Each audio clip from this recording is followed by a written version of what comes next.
What's up, ladies and gentlemen? It's Brennan. I'm BMax45, and today we're coming at you with another video. We have hobby news for the Digimon TCG. We're going to be talking about EX9 versus monsters, but we're not going to be talking about the points list hasn't come out yet, or the card overview. We won't do that yet.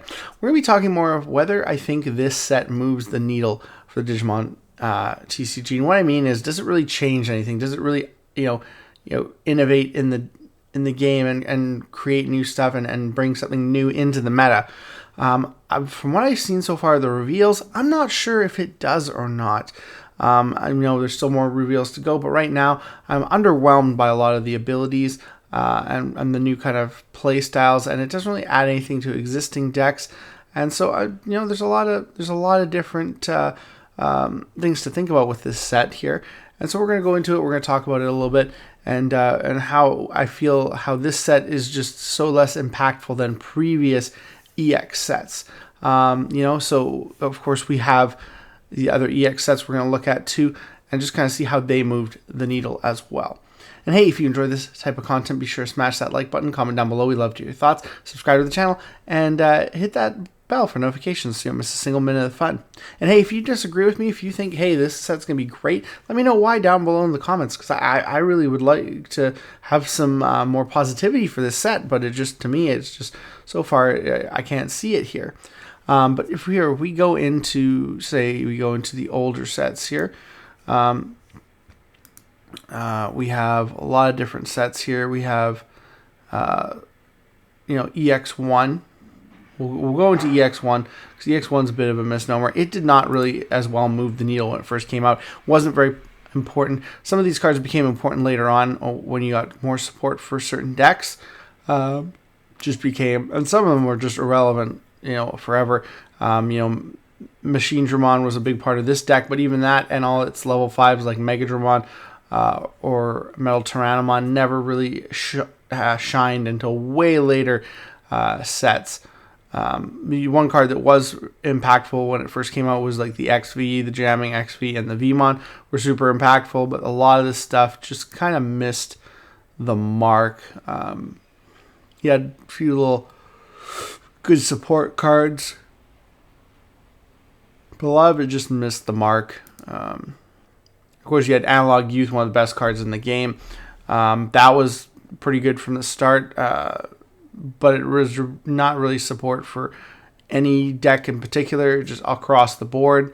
There was Diaboromon support, but it never really took off either. Like I said, the Metal Tyrannomon was good, but again, the Machine Dramon stuff really never made its debut until like way later in BT9, I want to say. GT8, I'm trying to remember which set had, what's his name, the Analog Man. It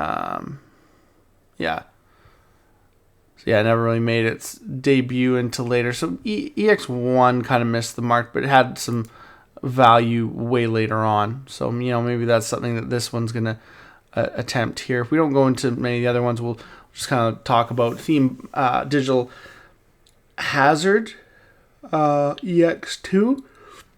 It moved the needle with both Beelzemon Blast Mode and Gallantmon.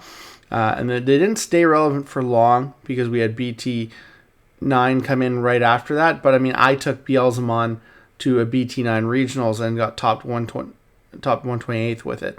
And it was my first Regionals of all time. So I did say that it did move the needle in terms of the Beelzemon Mill deck. In terms of as long as that was good, the Gallantmon deck was going to be good. Because it was a direct, threat to it. If we go over to EX3, tons of stuff in EX3. We had Examon, we had Virus Imperial, we had, what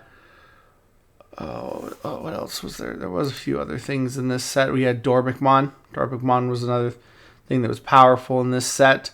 So we had quite a bit in this set in terms of things that I would say moved the needle.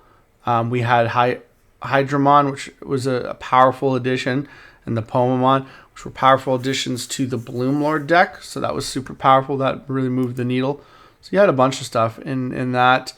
EX4. If we go back here, EX4, we had things like the support for Shine Gray. We had the new Kazuhamon line. Made that deck a little bit more powerful. We had support that helped boost power for both Mirage Gaugamon and Blue Hybrid. Just so much stuff. Twilight, we had the Alliance Bunny deck. That was something that was very powerful. And even if the Alliance Bunny deck didn't get up to be like the height of all heights, it was still a powerful deck, and it really solidified the power of the Alliance keyword. So there was that as well. Yeah, and then of course Ruin Mode was an incredibly powerful card to add to the game. The Ultra B stuff didn't really translate that well, but other stuff did. Yeah, you got the you have Shao Serafimon was a very good addition to security control. This set moved the needle in all sorts of ways. And then, of course, you have EX5, Animal Coliseum. That moved the needle in certain ways. We had the new blue-purple Gabumon X support. We had the Leviamon, which is super powerful.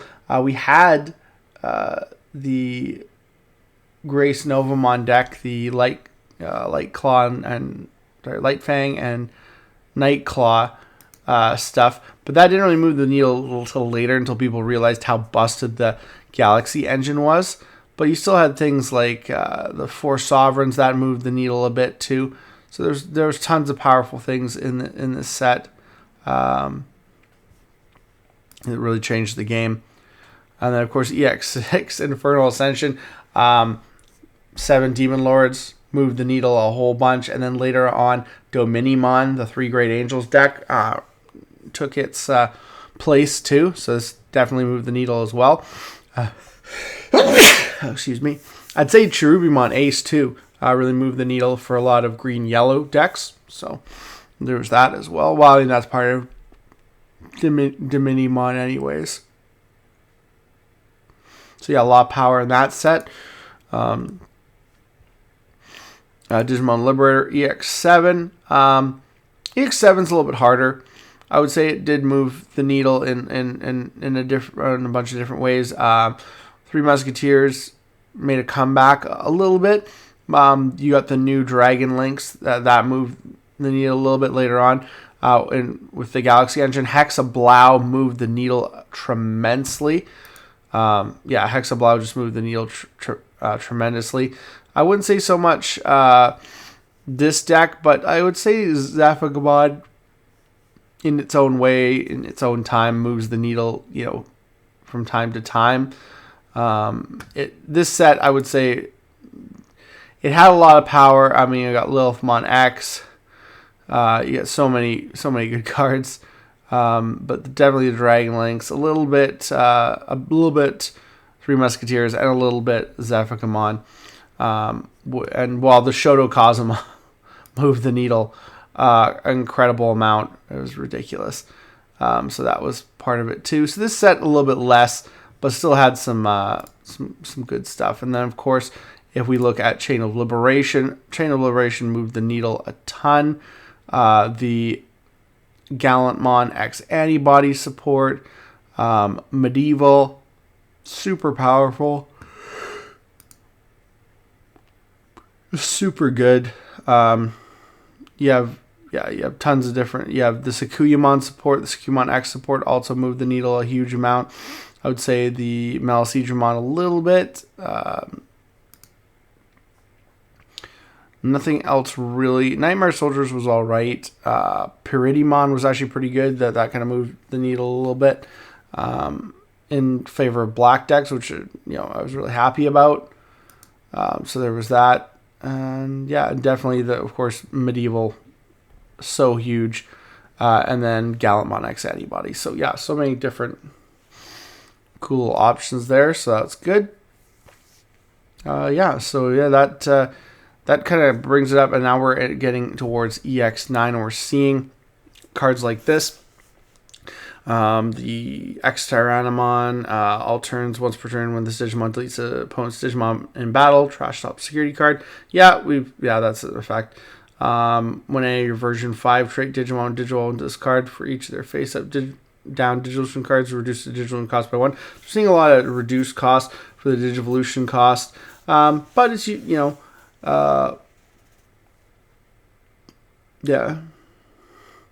So you can see some reduced cost. I love how Raremon Digivolves for cost 3.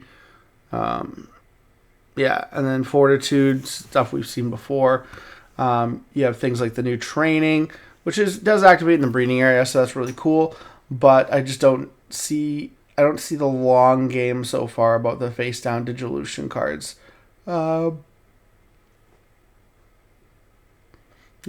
play when Digivolving,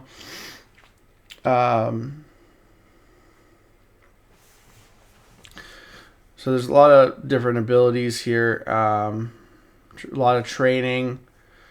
Similar abilities. You get a lot of inherits like barrier. A lot of good keyword inherits. Jamming on a Betamon. But I'm just not sure. Like this training, is it? You're putting cards face down under your Digimon, and it's not getting you anything. So you're losing a card. This would be great for trash decks. Because when the Digimon dies, you're getting so many cards into the trash. One card that does look cool is we're getting another secret Machine Dramon after 9 EX sets, and the whole assembly ability, which is basically like a Digicross just for Machine Dramon. It looks really cool. And has cool protection. There's lots of... The one card that looks really cool is the Machine Dramon. Whether or not that's really going to make a huge difference, that's another question completely. Machine Dramon players assemble. That's funny. You got some of the same abilities. You got reduced play costs by trashing, from your hand, so you can play cost 5s for 5, which isn't terrible, but nothing's really like, you got the Devi Dramon, same kind of thing, training by placing one card in your face down, draw 1 to draw power. It just doesn't seem super good, and it's all separate, right? It's all about the new DM trait, the new version traits. So it doesn't. I don't even understand the version thing. I thought it was like color, like red was version 1, and then you go over, but Gazimon's purple, and he's version 5. So I honestly have no idea how this version stuff is working, but I'm just not sure, by trashing this Digimon's bomb face down Digimon card, this Digimon Digital into version 5 trait Digimon card in the trash with the Digitalization cost by 1. So that's kind of good because it's from the trash. So you get some, reduced costs and cards in the trash, which is good. Of course, purple would make full advantage of this. But again, it's limited to version 5 stuff. So it's limited to the pool of cards you get in this set. And that's another thing that I feel like limits this type of stuff. You got like level 5 supers in Mega Dramon. The supers, I think, are going to be really weird. You got Mega Dramon. I think we got like another one here. Meat. I like this one. It's an interesting card. But I think when I was scrolling through here, Andramon's another super so far that we've revealed. No new Pomu support. Who's another? I think that Metal Mamimon. Like the supers are so random for Digimon compared to other sets. I'm just not sure how popular this set is going to be. Now, the training stuff is kind of cool. It's a new keyword. But I just don't see the end game for training unless there's something that you get when you have a whole bunch of face down Digivolution cards, because you're not getting inheritables. You're not, is there something that can flip all those and then you can have like super mega inheritable abilities? It's going to be interesting to see what they do with this. But I think right now, as it stands, it's not super, convincing that it's going to be, you got inheritable jamming. That's cool. Yeah.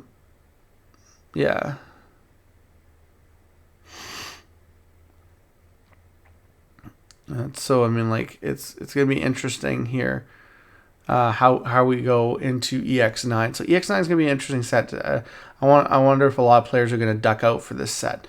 So let me know your guys' thoughts down below. Do you think that EX9 is gonna be a popular set? Are you liking the look of the cards? The new card look is cool.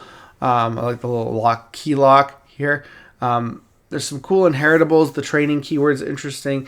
Definitely the Machine Dramon's interesting. I've never actually did a Machine Dramon deck profile, so that'd be interesting to do as a black deck for that set. We'll have to wait and see how things pan out. But yeah, there's a lot of interesting stuff about this set, but it's just not sure if it's interesting enough to convince people to buy this set.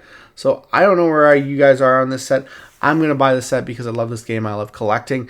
I don't know if I'm going to be happy about buying this set, honestly, at this point. So that's kind of one of the things I wanted to talk about. Yeah, it's very interesting where we're going to be with EX9, especially since EX9 is kind of plumped in there between BT21 and BT22, and it's a short summer kind of thing like they usually do, where you're going to get one at the end of June and you're one at the end of July, and you're just going to feel like overwhelmed by the amount of card stuff. And then they're even doing it again because they're pumping us in September with EX10. So just really, I thought this was over once we got to unification, that we would have a little bit more space between sets, but it seems like that's too much to ask for. So again, I think that EX9 might be a victim of that over push, and we might be seeing it in the creativity. We might be seeing it in the set design, that they're just running out of ideas because they're pushing too much stuff. Do you think that's a possibility too? I don't know, but I just know that right now I'm worried about the game if this is the kind of stuff we're going to be getting. And I could be totally unwarranted because we haven't seen the whole set list, so I have to wait and see. But right now, nothing I've seen other than the Machine Dramon has really impressed me too much. And that's a secret, so I mean, like, you kind of expect your secret to impress you a little bit. If it doesn't, it just, you better hope there's a lot of other good stuff in the set. But yeah, I haven't seen a lot that's impressed me so far. So we'll have to wait and see what happens. What are your guys' thoughts on Versus Monsters? Are you excited for it? Are you not? Let me know down in the comments. And it looks like that's all the time we have for this video. Thank you very much for tuning in. We hope to see you in the next video. And as always, have a wonderful day. And that's all for now, folks.